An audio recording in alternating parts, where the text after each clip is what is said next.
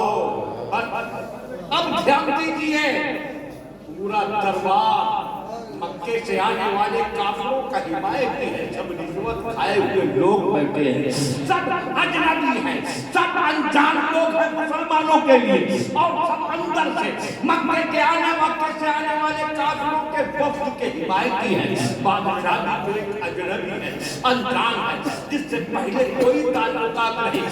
ایسے میں بادشاہ نے کہا پڑھو قرآن کا کوئی حصہ۔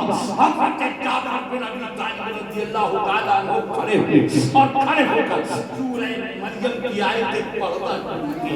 وہ عیسائی بادشاہ کے دربار کا ماحول، وہ رشوت خور، ان کے حمایتیوں کا اجتماع، ایسے میں قرآن پڑھنا شروع کیا ہے۔ ایسا لگ رہا تھا کہ قرآن نہیں پڑھا جا رہا، دربار میں نور کی سمجھن برسات شروع ہو گئی ہے۔ تھوڑی ہی دیر میں سناٹا چھا گیا اور حضرت جعفر جب پڑھ کر خاموش ہوئے تو بادشاہ کے پورا چہرہ آنسوؤں سے بھیگا ہوا تھا۔ اب درباری رو رہا تھا، رشوت کھائے ہوئے لوگ ان کی آنکھوں سے بھی آنسو بہ رہے تھے، اور بادشاہ کہہ رہا تھا خدا کی قسم یہ وہی کلام ہے جو پچھلے رسولوں پر نازل ہوا ہے، یہ کلام جھوٹا نہیں، اللہ کا قدر۔ نعرہ تکبیر، نعرہ رسالت، نعرہ غوثیت، فیضان قرآن، فیضان قرآن۔ یہ اثر انگیزی دیکھیے، غیروں پر یہ اثر ہے۔ اسلام کے جو دشمنوں کے حمایتی تھے ان پر قرآن کا یہ اثر ہے، اور یہ ظاہری اثر ہے، مگر باطنی اثر دیکھیے کیسا انقلاب برپا کیا۔ پورا معاشرہ گندگی میں ڈوبا تھا، پورا معاشرہ برائیوں میں غرق تھا۔ قرآن نے ایسا نیکیوں کا راستہ دکھایا کہ جو برائیوں کی دلدل میں ڈوبے ہوئے تھے وہ نیکیوں کا مقدار بن گئے۔ آج جو سارا سماج گندگی میں ڈوبا جا رہا، پورا معاشرہ برائیوں میں غرق ہو رہا ہے، اس کی وجہ یہی ہے کہ ہم قرآن سے دور ہو گئے۔ آج اخبارات پڑھیے اور خبروں کے دیگر ذرائع کے ذریعے خبریں حاصل کیجئے تو روز ہمارے سماج کی گندگی کا اظہار ہوتا ہے۔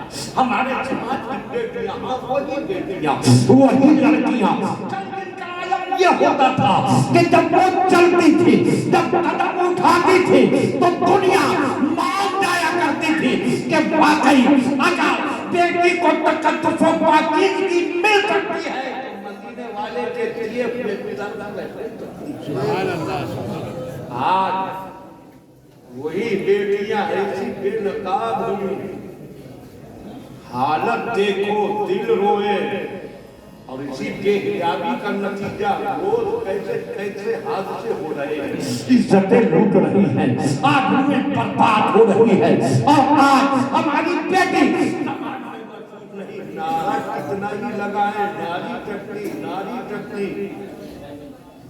یاد رکھو عورت کی طاقت یہ نہیں کہ اسے لوگوں کا کھلونا بننے کے لیے بازار میں لا کر کھڑا کر دیا جائے، دفتروں میں پہنچا دیا جائے، بچانا کھڑا کر دیا جائے۔ عورت کی اصلی طاقت کی حفاظت اس طرح ہوئے کہ اس کو کچھ نہ بنایا جائے، کنیزِ فاطمہ زہرا بنا قرآن کا تابع کر دیا جائے۔ آج قرآن کا فرمان دیکھیے، ایک آیت نمونے کے طور پر میں سناؤں، ایک آیت کیا ایک جملہ، پھر موجودہ دور کے سماج میں جو ہماری بیٹیوں کا حال ہے اس کا موازنہ کیجئے گا۔ قرآن پاک میں فرمایا پردہ کس کس سے نہیں، وَلَا يُبْدِينَ زِينَتَهُنَّ إِلَّا لِبُعُولَتِهِنَّ، کس کس کے سامنے اپنی زینت ظاہر کر سکتی ہیں، پردہ کس کس سے نہیں، فرمایا شوہر سے نہیں، اپنے باپوں سے نہیں، شوہروں کے باپوں سے نہیں، اپنے بیٹوں سے نہیں، بھتیجوں سے نہیں، بھانجوں سے نہیں۔ دھیان دیجئے اسی فہرست میں فرمایا الطفل الذین لم یظہروا علی عورات النساء. واقعی ہمارا یقین ہے، عقیدہ ہے قرآن اللہ کی کتاب، لیکن ذرا سا بھی کسی کو تذبذب ہو تو اس قسم کے ارشادات سے وہ تذبذب مٹ جاتا ہے. رب کا فرمان دیکھو، فرماتا ہے کہ زینت ظاہر کر سکتی ہے، بے پردہ ضروری نہیں، بے پردہ سامنے آ سکتی ہے اپنے باپوں کے، اپنے شوہروں کے، اپنے بھتیجے بھانجوں کے. اور فرمایا ان بچوں سے پردہ نہیں کہ جن بچوں کو عورتوں کی شرم کی باتوں کی خبر نہیں. یاد دیجیے، ان بچوں کے سامنے آ سکتی ہے، اس بچے سے پردہ نہیں، ہر بچے سے نہیں، اس بچے سے نہیں کہ جس کو عورتوں کی شرم کی باتوں کی خبر ہو. یہ تشریف فرما ہے علامہ حضرت صاحب قبلہ، علامہ بڑی رب نے یہ نہیں فرمایا کہ نابالغ بچوں کے سامنے آ سکتے، نابالغ نہیں فرمایا. یا اللہ تیری قدرت پر قربان، شہادہ ہے، تو فرما سکتا تھا کہ نابالغ بچے سے پردہ نہیں، لیکن فرمایا اس بچے سے پردہ نہیں جس کو عورتوں کی شرم کی باتوں کی خبر نہیں. ہمارا رب جانتا تھا کہ ایک زمانہ ایسا آئے گا کہ بالغ ہونے سے بہت پہلے بچے عورتوں کی شرم کی باتوں کو جان لیں گے. اتنے چھوٹے بچے بھی اگر عورتوں کی شرم کی باتوں کو جان لیں تو ان سے بھی پردہ ضروری. نعرہ تکبیر، نعرہ رسالت، نعرہ غوثیت، فیضان شریعت، فیضان قرآن. ذرا دیکھیں رب کا فرمان جان ہوتا تو آپ سبحان اللہ ضرور بولتے رب کے ارشاد پر. وہ بچے آج دیکھ لیجیے، یہ شیطان نے موبائل کے نام سے ایک ایسی چیز ہاتھ میں پکڑا دی ہے کہ جن باتوں کو کل 14-15 سال کے بچے بھی نہیں جان پاتے تھے آج 8 سال کا بچہ جانتا ہے. اب رب کا فرمان حکمت دیکھو کہ نابالغ نہیں، کہ نابالغوں سے پردہ نہیں، اس بچے سے پردہ نہیں ہے جسے عورتوں کی شرم کی باتوں کی خبر نہیں. اور اگر 8 سال کا بچہ بھی عورتوں کی شرم کی باتوں کو جانتا ہو تو عورت اس کے سامنے بے پردہ نہ آئے، اسے بھی پردہ کرے. اب یہاں پوری دنیا میں تمہارا ہے، ننگا پورا نہیں تو اد ننگا تو تمہاری رہے. اور بال کھلے، چہرہ کھلے، چہرے پر حجاب ہے مگر بال پیچھے لے کر علماء موجود ہیں. آپ بھی دھیان دیں، چہرے کا پردہ زیادہ سخت ہے کہ بالوں کا. اس پر کبھی غور کیجیے. آپ کے گھر کی عورتیں نماز پڑھتی ہوگی، کسی کی ماں نماز پڑھتی ہوگی، کسی کی بہن نماز پڑھتی ہوگی، کسی کی بیوی نماز پڑھتی ہوگی، کسی کی بیٹی نماز پڑھتی ہوگی. یہ علماء موجود ہیں، ان سے فتویٰ پوچھیے. اور آپ نے اپنی آنکھوں سے دیکھا ہوگا جب ہمارے گھر کی خاتون کمرے کے اندر نماز پڑھتی ہے، کوئی دیکھنے والا نہیں، کمرے میں نماز پڑھ رہی ہے تو چہرہ تو کھلا رہے گا مگر بالوں کا ڈھکنا ضروری ہے. نماز میں چہرے کا پردہ ہے، نماز میں چہرے کا پردہ نہیں. نماز میں کہہ رہا ہوں اتنی بات نہ سمجھ لیجیے، نماز میں چہرے کا پردہ نہیں مگر بالوں کا پردہ نماز میں بھی ضروری ہے. نہ بال کھلا ہو اور اتنا ہلکا دوپٹہ بھی اگر اوڑھے گی کہ جس سے بالوں کا رنگ نظر آئے گا تو نماز نہیں ہوگی. بند کمرہ ہے.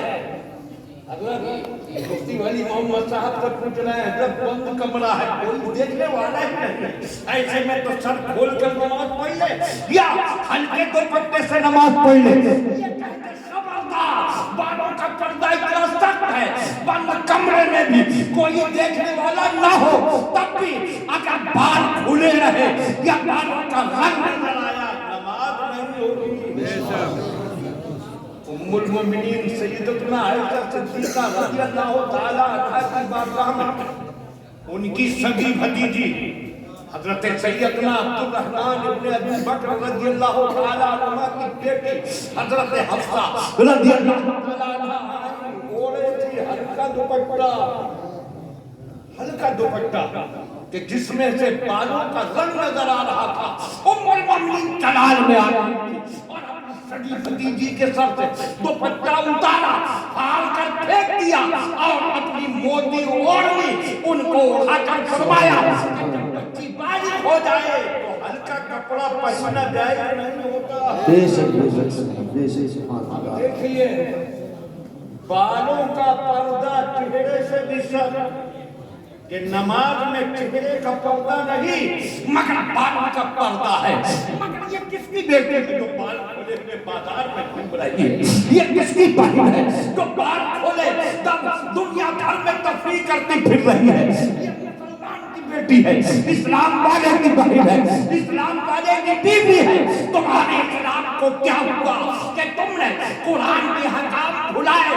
قرآن میں تو چھوٹے بچے جو عورتوں کی شرم کی باتوں کی خبر رکھتے ہو کے سامنے اپنی زینت ظاہر کرنے سے منع کیا، اور تم اپنی بیٹی، تم اپنی بیوی، تم اپنی بہن کو ساری دنیا کے سامنے کھلم کھلم گھما رہے ہو. کیا ہوا تمہارے دین کو؟ کہا گیا تمہارا مذہب، اور اسی کا نتیجہ ہے کہ آج ہماری بیٹیوں کے ساتھ ہاتھ سے درپیش ہو رہے ہیں. جب نعرے لیتے ہیں بیٹی بچاؤ بیٹی پڑھاؤ، کہتے ہم نے نعرہ دیا، تمہاری کیا اوقات؟ یہ نعرے بھی دیے ہیں تو ہم مسلمانوں کے نبی نے بیٹی بچاؤ کا نعرہ ہمارے نبی نے دیا، بیٹی پڑھاؤ کا نعرہ ہمارے نبی نے دیا. جب بیٹے کو زندہ دبایا جاتا تھا، جب بیٹی کو زبردستی موت کے گھاٹ اتار دیا جاتا تھا، جب بیٹی کو زندہ رکھنا باعث عار سمجھا جاتا تھا، دنیا کہتے تھی بیٹی نحوست ہے، کوئی کہتا تھا بیٹی لعنت ہے، کوئی کہتا تھا بیٹی نحوست ہے، کوئی کہتا تھا بیٹی مصیبت ہے. اس وقت ہمارے نبی نے اعلان کیا تھا کہ یہ بیٹی نہ مصیبت ہے، نہ نحوست ہے، نہ لعنت ہے، یہ بیٹی باپ کے لیے ذریعہ رحمت اور سامان جنت. نعرہ تکبیر، نعرہ رسالت، نعرہ غوثیت، یہ ہے میرے نبی کی شان، یہ ہے میرے نبی کی شان. فرمایا تم بیٹی کو لعنت کہتے ہو، بیٹی کو زندہ دباتے ہو، مارتے ہو، جبکہ اللہ جس سے بیٹی تھے اور اس بیٹی کو وہ اچھی تربیت دے، اسلام کی روشنی میں پرورش کرے اور اسلام کے مطابق رشتہ ڈھونڈ کر اس کی شادی کر دے. تو آقا نے ارشاد فرمایا کہ جب بیٹی باپ کے گھر سے نکلتی ہے تو اللہ باپ کو جنت عطا فرماتا ہے. فرمایا تھا 3 بیٹیوں کے لیے، 3 بیٹی تھی اور وہ تربیت کر کے رخصت کرے تو اللہ جنت عطا فرماتا ہے. ایک صحابی کھڑے ہو گئے اور سرکار اگر 2 بیٹیاں ہوں تو ہم شان کرم دے دیں. رحمت کے خزانے تو آقا ہی کے اختیار ہیں. بولیے سبحان اللہ. رحمت کے خزانے ہو، نعمت کے خزانے ہو، جنت کے خزانے ہو، سب آقا کے اختیار میں ہیں. اسی لیے تو اعلیٰ امام اہل سنت مجدد دین و ملت امام احمد رضا نے فرمایا سمجھ وہ جان گیا، ساتھ ہی منشی رحمت کا قلم دان گیا. میں تو مالک ہی کہوں گا کہ وہ مالک کے حبیب یعنی محبوبوں کو ہمیں نہیں دے رہا. سبحان اللہ. بات تو 3 بیٹیوں کی تھی، کھڑے ہو گئے آقا 2 بیٹیاں ہو تو رحمت دیکھیے، کرم دیکھیے. فرمایا اگر 2 ہی بیٹیوں کی اچھی پرورش کر کے نکاح کر دے تب بھی اس کو جنت ملے. کسی نے کہا سرکار 1 بیٹی تو اب شان کرم دیکھو. ایک بیٹی کی بھی اچھی تربیت کر کے رخصت کرے تو اللہ جنت عطا فرماتا ہے.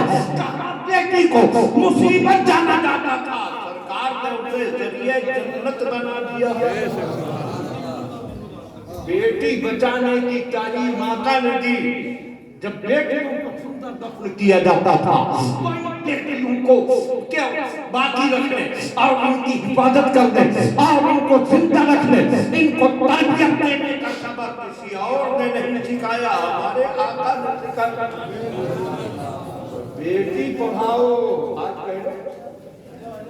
جس زمانے میں مردوں تک میں تعلیم نہ تھی، عورت کے بارے میں تو کوئی سوچ بھی نہیں سکتا تھا، اس وقت میں ہمارے آقا ہی تھے کہ جنہوں نے دنیا کو پیغام دیا تھا کہ مرد ہو یا عورت ہر مسلمان پر علم کا طلب کرنا فرض ہے۔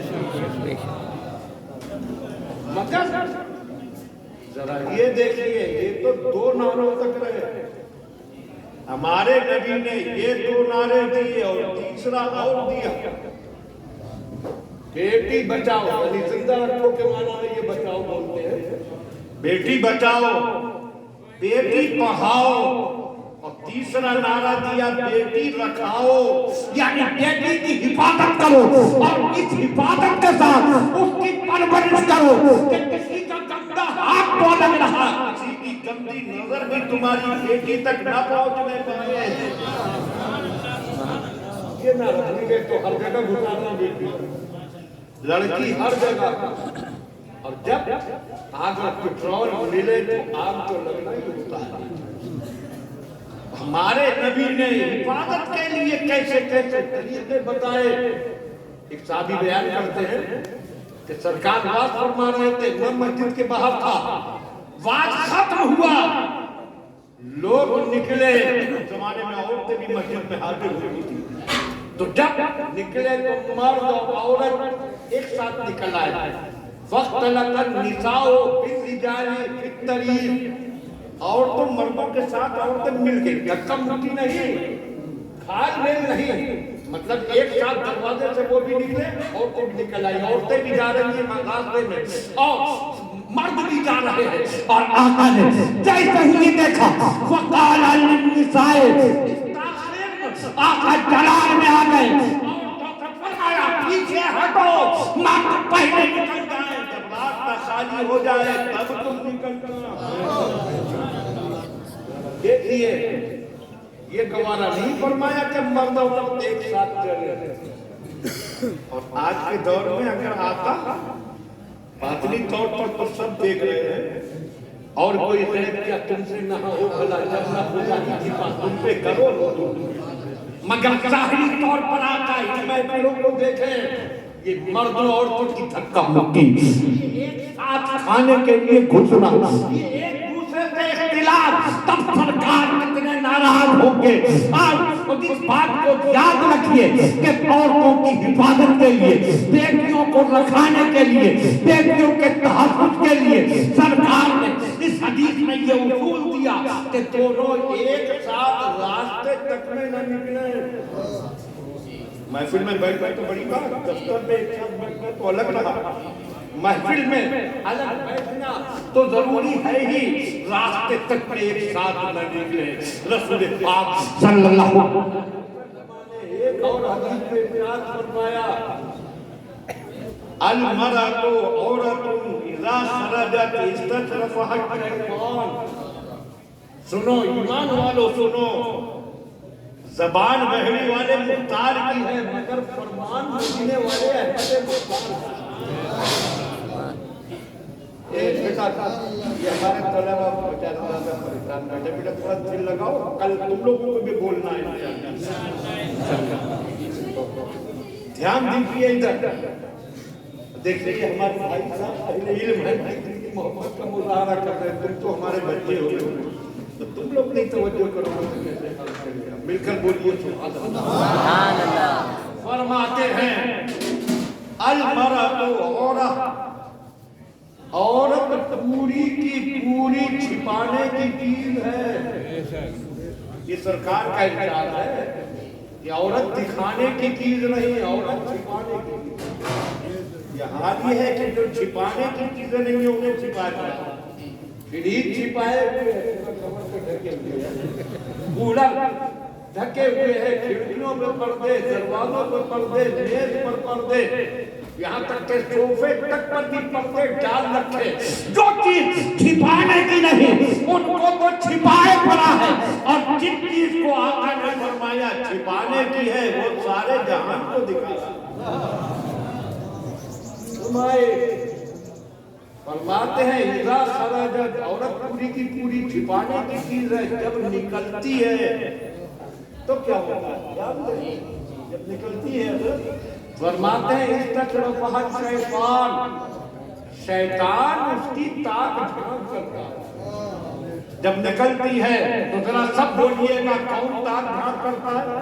شیطان. پھر ایک بار بول دیجیے یہ کون فرمان ہے؟ ہمارے آقا. تو اب اس سے سمجھ لیجیے ہماری بیٹی باہر نکلی، ہماری بہن باہر نکلی، کسی کی بھی باہر نکلی، تو جو تاک جھانک کرتے ہیں وہ اس کونے پہ لگا ہے، وہ ادھر چھپا ہے، وہ ادھر سے تاک جھانک کر رہا ہے. یہ تاک جھانک والے سن لیں کہ ان تاک جھانک والوں کو آقا نے کیا فرمایا؟ زور سے بولیے اور زور سے بولیے. اچھا ایسا کوئی ہو تو شاید دل پر اثر ہو جائے. آقا اس کو کیا بتا رہے ہیں کہ شیطان ہے جو تاک جھانک کرتا ہے. اس لیے یہ تاک جھانک والے بھی ہوشیار ہو جائیں. وہ تو گناہگار نہیں کہ باہر بے ضرورت نکلی، بے پردہ نکلی، اپنے کو نمائش کرتے ہوئے نکلی، مگر تم یہ نہ سمجھنا کہ ہم تاک جھانک کریں تو ہم پر کچھ نہیں. آقا نے فرمایا تاک جھانک کرنے والا شیطان. اور میری سمجھ میں نہیں آتا کیسا مومن ہے اپنی مومنہ بہن کے لیے اس طرح کی سوچے رکھتا ہے، جبکہ ایمان والوں کی شان. آپ نے بار بار سنا ہوگا 17 سالہ وہ نوجوان جو بصرے کی دھرتی سے چلا تھا اور کشتیوں پر بیٹھ کر سمندر کا سینہ چیرتا، طوفانی ہواؤں کا مقابلہ کرتا، جہاں جوخم میں ڈال کر ہندوستان کے ساحل پر اترا تھا اور دریائے سندھ تک جس نے اسلام کا جھنڈا لہرایا. یہ نوجوان دنیا محمد ابن قاسم کہتی ہے نہ دولت کے لیے آیا تھا نہ حکومت کے لیے آیا تھا، بات صرف ایک مومن بہن کی عزت کی تھی. ایمان والی بیٹی نے راجہ کے قید خانے سے خط بھیجا تھا بصرے کے گورنر کے پاس اور فریاد کی تھی کہ میں یہاں قید ہوں، میری عزت خطرے میں ہے، میری عزت بچانے کا انتظام کرو. کیا کر دیے تھے ہمارے پاس فوج نہیں، مگر 17 سالہ نوجوان نے کہا تھا کوئی جائے نہ جائے مگر اپنی بہن کو بچانے میں جاؤں گا. قومی بہن ہے نہیں، خاندانی بہن ہے نہیں، ماں باپ کے ذریعے بہن ہے نہیں، پھر کیسی بہن ہے؟ تو اس نے کہا تھا سنو یہ ساری بہنیں خاندان کے ذریعے ان سے رشتے بنتے ہیں، خاندان کے ذریعے جو رشتہ بنتا ہے وہ رشتہ ٹوٹ بھی جاتا ہے، مگر جو ایمان کے ذریعے رشتہ بنتا ہے وہ کبھی نہیں ٹوٹا کرتا. نعرہ تکبیر، نعرہ رسالت، نعرہ غوثیت، فیضان. اور وہ گیا تھا اپنی ایمانی بہن کے لیے. کوئی بات نہیں، توجہ رکھیے. 4 سے 10 گنا بھی مجمع ہو تو انشاءاللہ میری آواز ہو. مگر آپ بھی آواز نکالیے. بہن کے لیے وہ آیا اور قیامت تک کے لیے ایمان والوں کو سبق دے گیا کہ جب ایمانی بہن خطرے میں پڑتی ہے تو سارے ایمانی بھائی اس کے لیے بے چین ہو جاتے ہیں. اور یہاں حال یہ ہے کہ ہم خود نشانہ بنا رہے ہیں. یاد رکھو اسلام ایسا مذہب ہے، قرآن کا پیغام ایسا پیغام.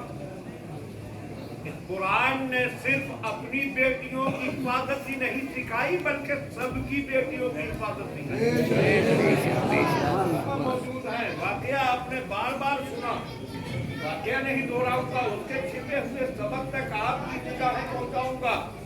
وہ جو مصر میں دریائے نیل کا پانی کم ہوتا تھا اور کھیتیاں خطرے میں پڑتی تھی تو وہاں کے لوگ لڑکی کو گال دیتے تھے، نوجوان خوبصورت لڑکی کو دریا کی بھیٹ چڑھا دیتے، پانی پھر چڑھ جاتا تھا، اور جب اسلام آیا، اسلام کا جھنڈا لہرایا، پانی کم ہوا، پھر ان لوگوں نے اپنی اس رسم کو دوہرانا چاہا، حضرت عمرو بن عاص نے روکا اور سیدنا عمر فاروق اعظم تک بات پہنچائی، انہوں نے اپنا خط دریائے نیل کے نام بھیجا، جس میں دریائے نیل کو حکم دیا کہ جاری ہو جائے، اور وہ خط دریائے نیل میں ڈالا گیا، ایسا جاری ہوا کہ آج تک نہیں۔ اب بتائیے وہ بیٹی تھی کس کی جس کو وہ ڈبونے لے جا رہے تھے؟ کسی مومن کی نہیں تھی، کسی مسلمان کی نہیں تھی، وہ قبطیوں میں سے کسی قبطی کی لڑکی تھی، وہاں کے عیسائی قبطی کہلاتے ہیں، کسی قبطی کی بیٹی جنہوں نے اسلام کا مقابلہ کیا تھا، مسلمانوں کے خلاف میدان میں آئے، انہی میں سے کسی کی بیٹی تھی۔ ہم نے سوال کیا ہے اپنے آپ، یہ اپنی بیٹی کو ڈبونے لے جا رہے تھے، آپ کو کیا فکر تھی؟ ڈبو دے دیتے اور 10 بیس ڈبو دیتے تو خوش ہونے کی بات تھی، بچایا تو سنو، حضرت عمرو بن عاص کا کردار جواب دے گا، ہم نے اس لیے بچایا تاکہ قیامت تک دنیا جان لے ہم لوگ اپنی بیٹیوں کو بچاتے ہیں، اور قرآن والے سب کی بیٹیوں کو بچاتے ہیں۔ سبحان اللہ، سبحان اللہ۔ غیر کی بیٹی کو بھی بچایا، آج ہم اپنی بیٹیوں کو بھی ڈال رہے ہیں خطرے میں، اور دوسروں کی بیٹیوں کو نشانہ بنا رہے ہیں۔ سنو، وقت زیادہ نہیں، بس آخری چند جملے میرے سن لیجیے دھیان سے۔